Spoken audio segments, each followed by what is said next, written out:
Right, hello and welcome to Metal Shaper Tom. So, if you're watching my channel, you're probably already watching Ivan's Shed Racing, and this bodywork doesn't need no introduction.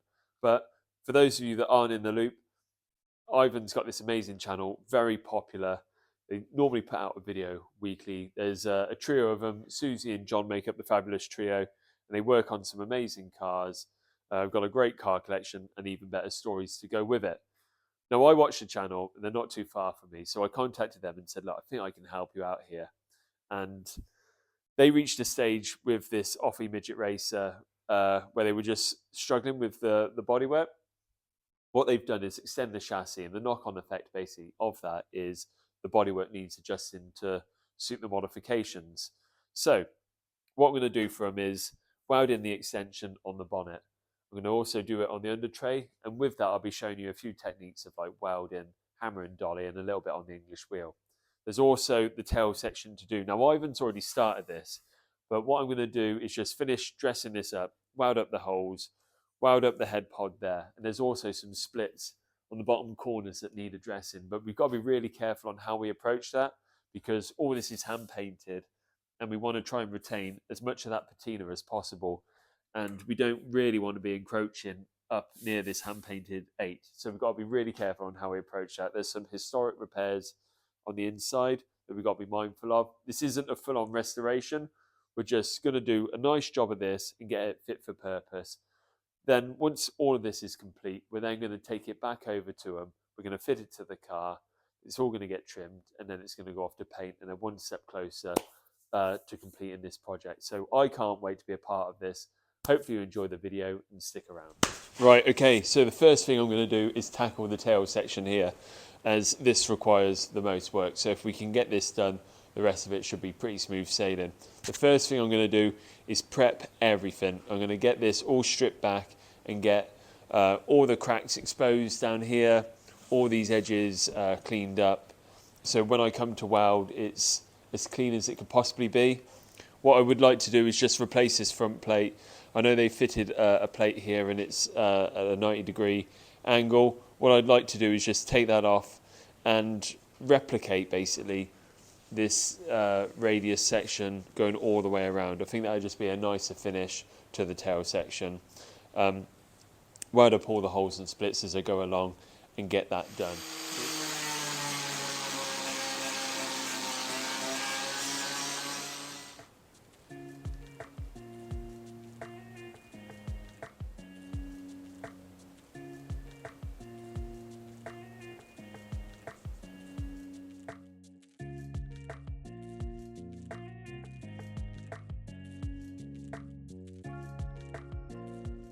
Okay, so hopefully this gives you an idea of what's inside and the battle scars that this body holds. So it's had some plates riveted in, some sections welded there. Now we can't unpick all of them, but we can do our best to try and localize the splits that are in the bodywork so they don't get any worse. The only way to tackle all of this is by cutting it out, and that's a completely different job in itself. So that's a job for another day.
Right, okay, so that is the tail section pretty much finished off. The head pod went okay, as expected, because we were adding a new piece of material. The cracks that were visible, we've repaired. This isn't a restoration, this is more of a prevention, stopping them cracks from getting any worse. From what we can see all the way around the body, there's loads of previous damage, repairs, and the only way to tackle this properly is by stripping it all and getting it down to bare metal and then addressing the situation.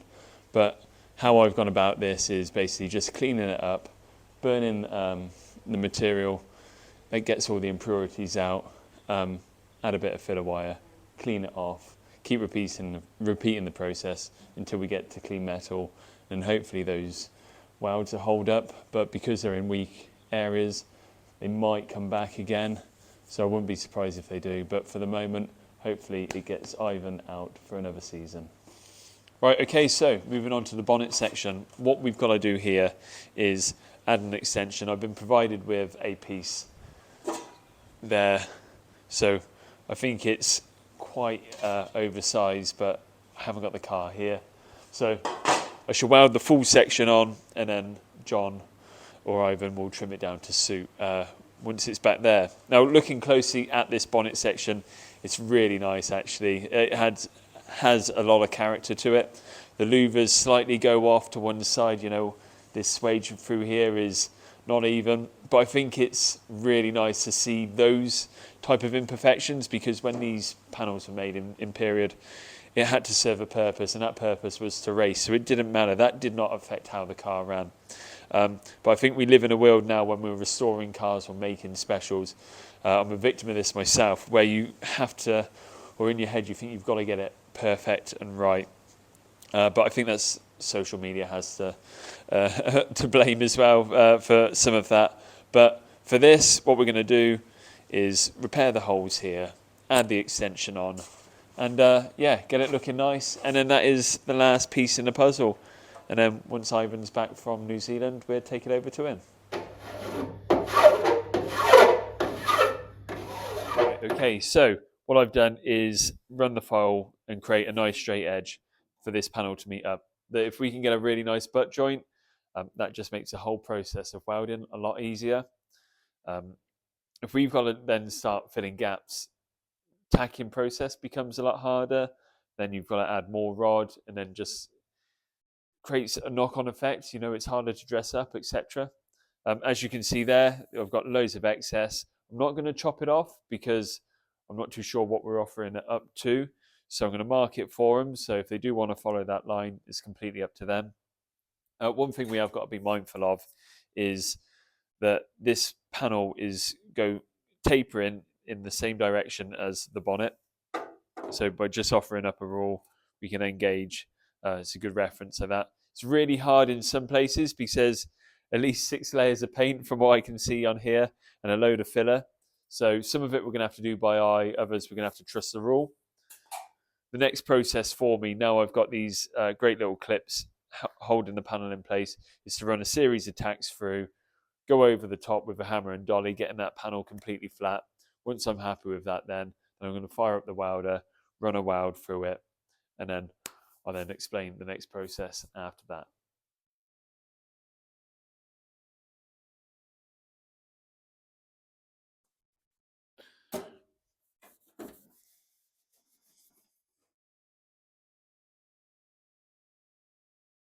So what I'm now going to do is just run over with a hammer and dolly and just get this spot on as best I can, get it blended into the actual original panel. So I just thought I'd say the reason why I'm TIG welding is that's kind of like my go-to. Now, traditionally, this would have been done using the oxyacetylene. I've got a set over there. There are certain panels I will gas weld in, but for this process, it's just easier for me to use the TIG welder. It's a much more modern way of joining the panels. If you use the right rod, and this rod is a certain grade, it's called 1050, and it's called a pure rod. 99.5% pure aluminium.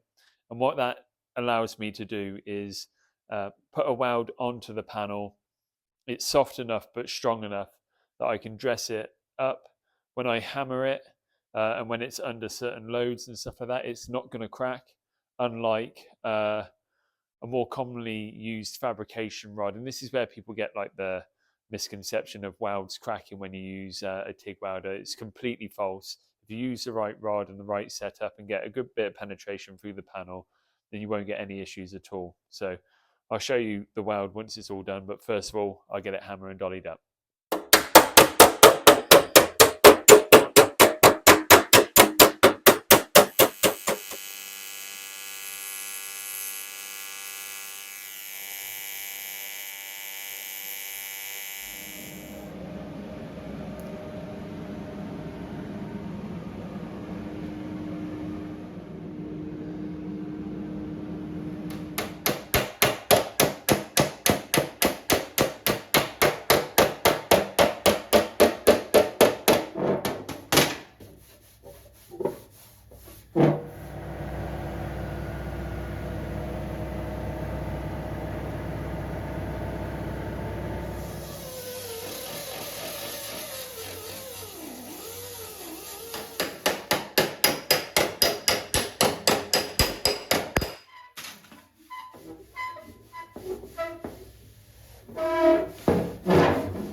Right, so they're all done, and the next thing to do is now basically head over to Ivan's and drop the panels off. So I'll load them in the van and we'll make our way there. Now, if you're wondering what this is behind me, this is my Austin 7 project that I'm currently building. There's lots of videos on this. I think there's about 15 or 16 videos by the time this one comes out on how I've done the metalwork, how I've designed it, why, and just talking you through step-by-step process on each individual piece. So if you like the metalwork side of the repairs here, hopefully you enjoy this type of thing too. But for now, we'll head over to Ivan's and drop these up for him.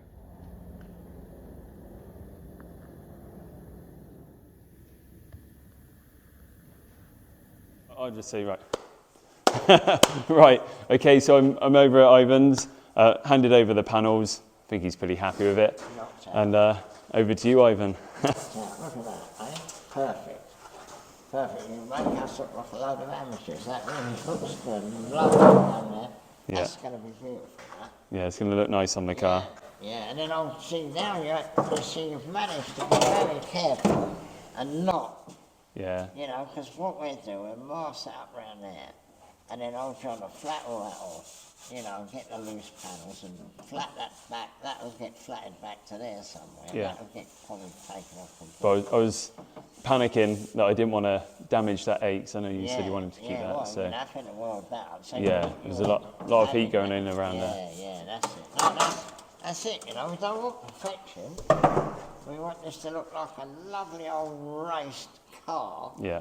You know, and it's going to look perfect, I think. So that brings us to the end of the video, pretty much. And yeah, well, that's it, boys. Yeah. Now, don't forget to watch Metal Shaper Tom. Because, he don't just do this for me, he does stuff for himself. He's doing a lovely little Austin 7, which it looks just fabulous to me. And he's off to the NEC. NEC, Yeah. so go and see him at the NEC. Yeah. All right, thanks for watching. I'll see you in the next one.